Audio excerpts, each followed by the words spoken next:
નમસ્કાર વિદ્યાર્થી મિત્રો, ધોરણ 10માં સામાજિક વિજ્ઞાન વિષયમાં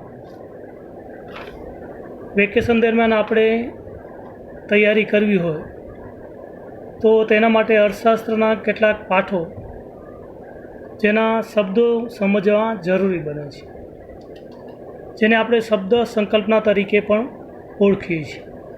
તો આપણે એક પ્રયાસ કરીએ કે જે કઠિન શબ્દો છે જે સરળતાથી સમજી અને પાઠની સમજ સરળતાથી મેળવી શકીએ.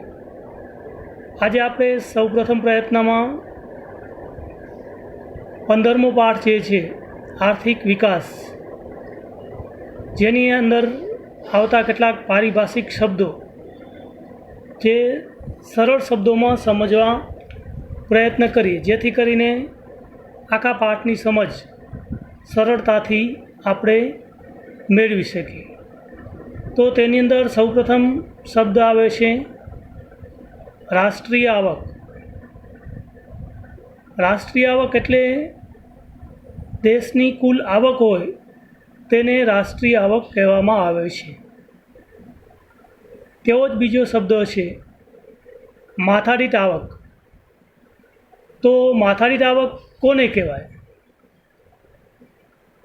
તો માથાદીઠ આવક એટલે દેશની કુલ આવક એને ભાગ્યા દેશની કુલ વસ્તી કરીએ ત્યારે જે આંક મળે તે આંકને છે એ રાષ્ટ્રીય માથાદીઠ આવક કહેવામાં આવે છે. આમ રાષ્ટ્રીય આવક એટલે કે દેશની કુલ આવક અને માથાદીઠ આવક એટલે દેશની કુલ આવકને કુલ વસ્તી વડે ભાગી અને જે આંક મળે તેને છે એ દેશની માથાદીઠ આવક કહેવામાં આવે છે. તે જ રીતે દ્વિમુખી અર્થતંત્ર એટલે શું? તો દ્વિ એટલે બે.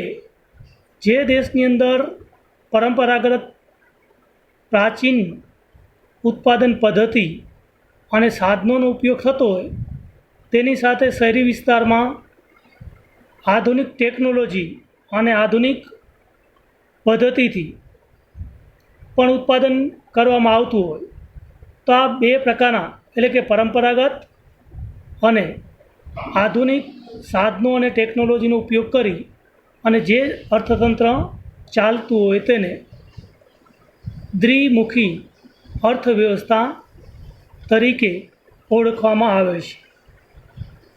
ત્યાર પછી આપણે આર્થિક પ્રવૃત્તિ એટલે શું અને બિન આર્થિક પ્રવૃત્તિ એટલે શું, આ બે શબ્દોને સમજીએ. તો આર્થિક પ્રવૃત્તિ કોને કહેવાય?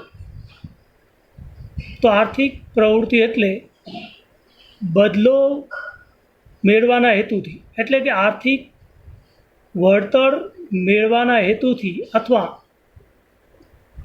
ખર્ચ કરવાના હેતુથી કોઈ પણ શારીરિક અથવા માનસિક કાર્ય કરવામાં આવે તો તેને આર્થિક પ્રવૃત્તિ કહેવામાં આવે છે.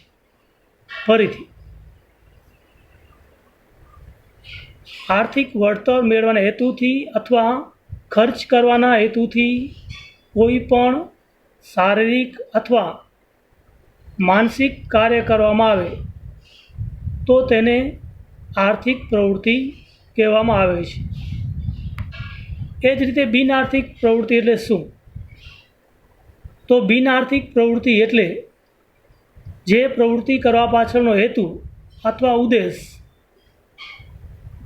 કોઈ બદલો એટલે કે આર્થિક બદલો મેળવવાનો ન હોય અને માત્ર સેવાનો હેતુ હોય તો તેવી પ્રવૃત્તિને બિન આર્થિક પ્રવૃત્તિ તરીકે ઓળખવામાં આવે છે. એટલે કે તેને બિન આર્થિક પ્રવૃત્તિ કહેવામાં આવે છે. તો આર્થિક પ્રવૃત્તિ અને બિન આર્થિક પ્રવૃત્તિ, ઉદાહરણ તરીકે જે કોઈ શિક્ષક છે એ ક્લાસની અંદર વિદ્યાર્થીને દાખલા શીખવે છે તો તે છે એ આર્થિક પ્રવૃત્તિ સાથે જોડાયેલો છે, એટલે કે આર્થિક પ્રવૃત્તિ છે તેમ કહી શકાય. જ્યારે કોઈ હોશિયાર વિદ્યાર્થી બીજા એના મિત્રને ગણિતના દાખલા શીખવે તો ત્યારે એ આર્થિક પ્રવૃત્તિ ગણાય નહીં, કારણ કે તેનો હેતુ કોઈ આર્થિક વળતર મેળવવાનો હોતો નથી. એ જ રીતે માતા પોતાના બાળકનો ઉછેર કરે છે, સાર સંભાળ કરે છે, તો તેના માટે તે આર્થિક પ્રવૃત્તિ નથી. જ્યારે હોસ્પિટલોની અંદર છે એ નર્સ બહેનો એ જ કાર્ય કરતી હોય, વ્યક્તિની સાર સંભાળ લે, તો ત્યારે એના માટે એ આર્થિક પ્રવૃત્તિ બને છે. આમ આર્થિક પ્રવૃત્તિ અને બિનઆર્થિક પ્રવૃત્તિ બંનેનો ભેદ છે એ આપણે જાણી શકીએ. એ જ રીતે જુદા જુદા ક્ષેત્રની પ્રવૃત્તિઓ એટલે કે આર્થિક પ્રવૃત્તિઓને મુખ્ય 3 વિભાગમાં વહેંચવામાં આવે છે. આર્થિક પ્રવૃત્તિને 3 વિભાગમાં, એક વિભાગ છે પ્રાથમિક ક્ષેત્ર, બીજો છે માધ્યમિક ક્ષેત્ર અને ત્રીજો છે સેવા ક્ષેત્ર. પ્રાથમિક ક્ષેત્ર એટલે જેની અંદર મોટે ભાગે ખેતી અને ખેતી સાથે જોડાયેલ પશુપાલન, મત્સ્યપાલન, મરઘા અને બતકાનો ઉછેર કરવો, જંગલ પેદાશો એકઠી કરવી, આ પ્રકારની પ્રવૃત્તિઓ પ્રાથમિક કક્ષાની પ્રવૃત્તિ ગણાય. બીજો પ્રકાર છે માધ્યમિક ક્ષેત્રની પ્રવૃત્તિ. તો સામાન્ય રીતે ટાંકણીથી માંડી અને મોટા યંત્રો સુધીના ઉદ્યોગો બધા, બાંધકામ ઉદ્યોગ, આ પ્રકારની પ્રવૃત્તિઓ છે જેને આપણે ઉદ્યોગ કહીએ છીએ, એ માધ્યમિક ક્ષેત્રની પ્રવૃત્તિ તરીકે ગણવામાં આવે છે. જ્યારે ત્રીજો પ્રકાર છે એ છે સેવા ક્ષેત્ર. સેવા ક્ષેત્ર એટલે જે ઉત્પાદન પ્રક્રિયામાં મદદરૂપ થાય છે એવી પ્રવૃત્તિઓ. દાખલા તરીકે બેન્કિંગ વ્યવસાય, વાહન વ્યવહાર, સંદેશ વ્યવહારના સાધનો, વીમા કંપનીઓ, શિક્ષણ, આરોગ્ય, આ બધી પ્રવૃત્તિઓ છે એ સેવા ક્ષેત્રની પ્રવૃત્તિઓ ગણાય. આમ આર્થિક પ્રવૃત્તિઓને જુદા જુદા 3 ક્ષેત્રોમાં વહેંચવામાં આવે છે. એક છે પ્રાથમિક ક્ષેત્ર, ઉદાહરણ તરીકે ખેતી, માધ્યમિક ક્ષેત્ર જેનું ઉદાહરણ છે ઉદ્યોગો, અને સેવા ક્ષેત્ર જેમાં બેંક અને વીમા કંપનીઓ જેવી પ્રવૃત્તિઓ આવે. એ જ રીતે ઉત્પાદન પ્રવૃત્તિ કરવી હોય ત્યારે જુદા જુદા 4 પ્રકારના સાધનોની જરૂર પડે છે. તો એને ઉત્પાદનના સાધનો કહેવામાં આવે છે. તો ઉત્પાદનના મુખ્ય 4 સાધનો છે.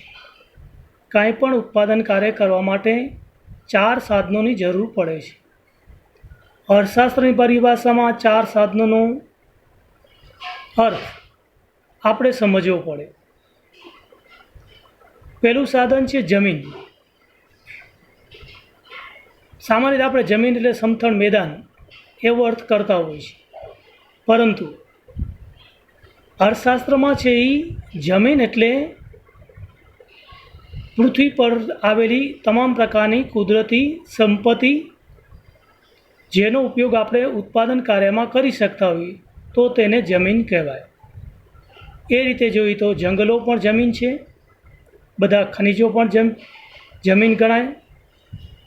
આમ પૃથ્વી પર આવેલા તમામ કુદરતી સંપત્તિ કે જેનો ઉપયોગ આપણે ઉત્પાદન કાર્યમાં કરી શકીએ તો અર્થશાસ્ત્રની ભાષામાં તેને જમીન કહેવામાં આવે છે. આમ જમીન એ કુદરતી સાધન છે. બીજું સાધન છે મૂડી. મૂડીનો સામાન્ય અર્થ આપણે એવો કરતા હોઈએ છીએ કે મૂડી એટલે પૈસા, પરંતુ અર્થશાસ્ત્રની ભાષામાં મૂડી એટલે ઉત્પાદન પ્રક્રિયામાં મદદરૂપ થાય તેવું માનવ સર્જિત સાધન. ફરીથી, જમીન એટલે ઉત્પાદન પ્રક્રિયામાં મદદરૂપ થાય તેવું કુદરતી સાધન, જ્યારે મૂડી એટલે ઉત્પાદન પ્રક્રિયામાં મદદરૂપ થાય તેવું માનવ સર્જિત સાધન. દાખલા તરીકે ટ્રેક્ટર, સિલાઈ કામ માટેનો જે મશીન આવે તે, વિવિધ પ્રકારના ઓજારો, બેંકમાં બચત માટે રાખેલા રૂપિયા, આ બધા છે એ મૂડી ગણાય. પણ ઘરની અંદર કરેલી બચત એટલે કે રૂપિયા એ મૂડી ન ગણાય. જ્યારે તમે ઘરની અંદર રહેલા રૂપિયા બેંકમાં લાંબા ગાળા માટે ફિક્સ ડિપોઝિટ તરીકે મૂકો તો એ મૂડી બની જાય છે. ત્રીજું સાધન છે શ્રમ. શ્રમનો પણ સામાન્ય રીતે આપણે એવો અર્થ કરીએ કે શ્રમ એટલે પરસેવો પડે એને શ્રમ કહેવાય. પણ અર્થશાસ્ત્રની ભાષામાં એવું નથી. એના મતલબ શ્રમનો એવો થાય કે શ્રમ એટલે વળતર મેળવવાની અપેક્ષાથી, એટલે કે આર્થિક વળતર મેળવવાની અપેક્ષાથી કોઈ પણ શારીરિક અથવા માનસિક કાર્ય કરવામાં આવે તો એ છે એ શ્રમ કહેવાય. એ પરિભાષા મુજબ શિક્ષકો અને ડૉક્ટરો પણ શ્રમ કરે છે, મજૂરો પણ શ્રમ કરે છે, ખેડૂતો પણ શ્રમ કરે છે.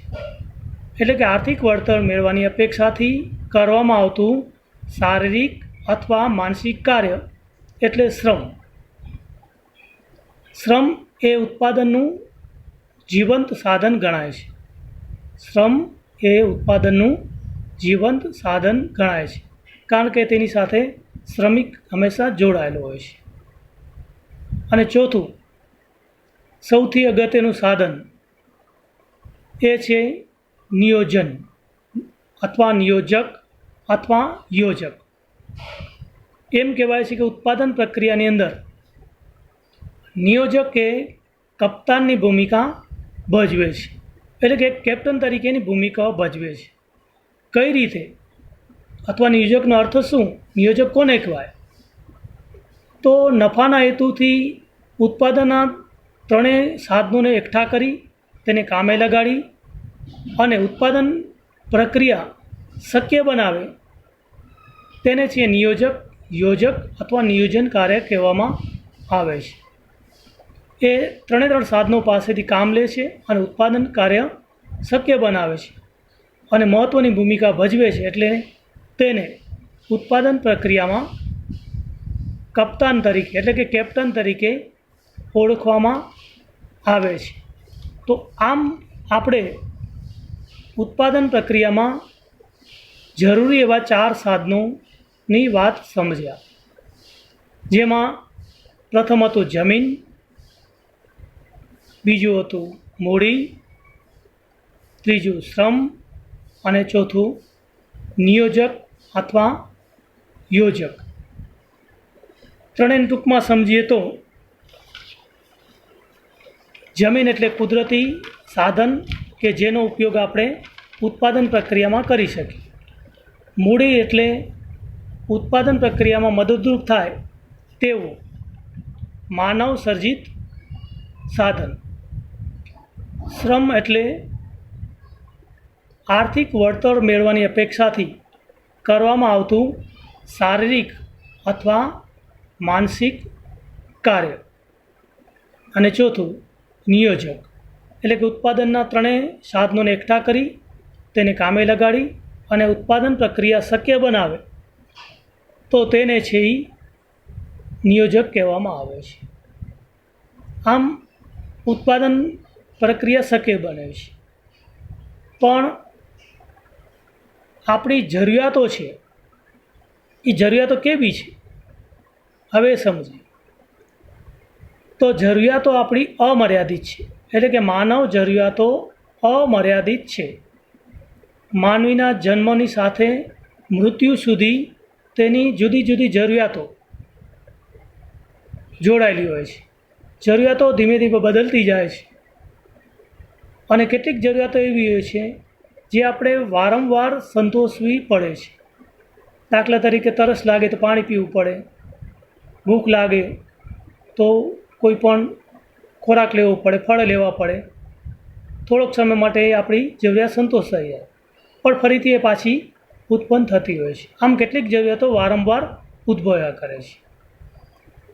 વિજ્ઞાન અને ટેકનોલોજીના ઉપયોગની સાથે આપણી જરૂરિયાતો પણ બદલાતી જાય છે. આમ જેમ જેમ વિકાસ થાય તેમ તેમ આપણી જરૂરિયાતો બદલાતી જાય છે અને જરૂરિયાતોનો કોઈ દિવસ અંત આવતો નથી. માનવ મૃત્યુ પામે ત્યાં સુધીની જરૂરિયાતો એક પછી એક બદલાતી રહે છે. આમ કહીએ તો માનવ જરૂરિયાતો એ અમર્યાદિત છે. એટલે વિધાન તરીકે પૂછાય કે સમજાવો, માનવ જરૂરિયાતો અમર્યાદિત છે કઈ રીતે? એ જ રીતે ઉત્પાદન અને જરૂરિયાત પૂરી કરવા માટેના જે સાધનો છે એ મર્યાદિત છે. તો શું કરવું પડે? કારણ કે ઉત્પાદનના સાધનો છે એ માનવ સંપત્તિ અને કુદરતી સંપત્તિ છે. કાંઈ પણ ઉત્પાદન કાર્ય કરવું હોય તો એમાં કુદરતી સંપત્તિનો ઉપયોગ થાય અને માનવ શક્તિનો ઉપયોગ થાય. એ બંને મર્યાદિત છે. જ્યારે માનવ જરૂરિયાતો એ અમર્યાદિત છે.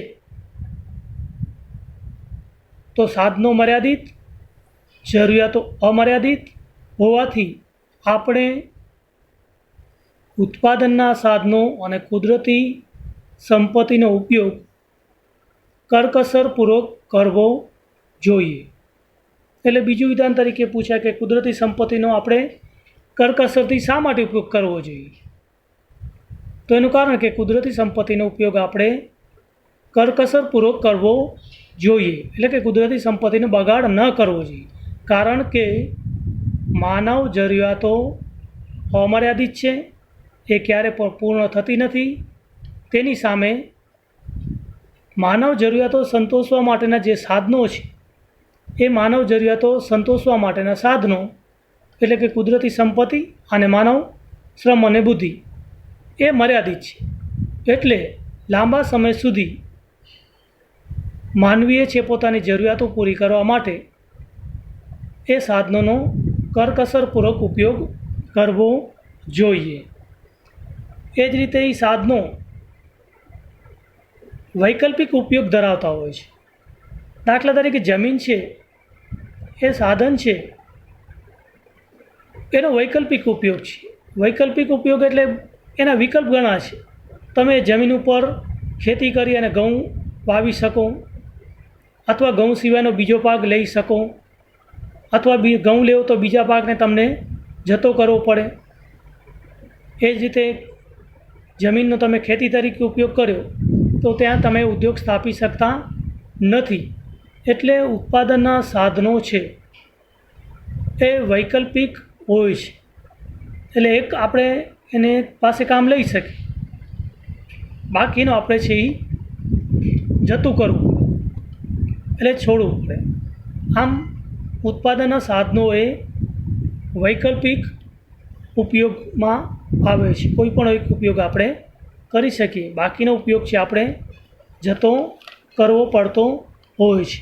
એટલે જ આપણે છે એની વિચારીને ઉપયોગ કરવો જોઈએ. ત્યાર પછી એક શબ્દ આવે છે બજાર પદ્ધતિ.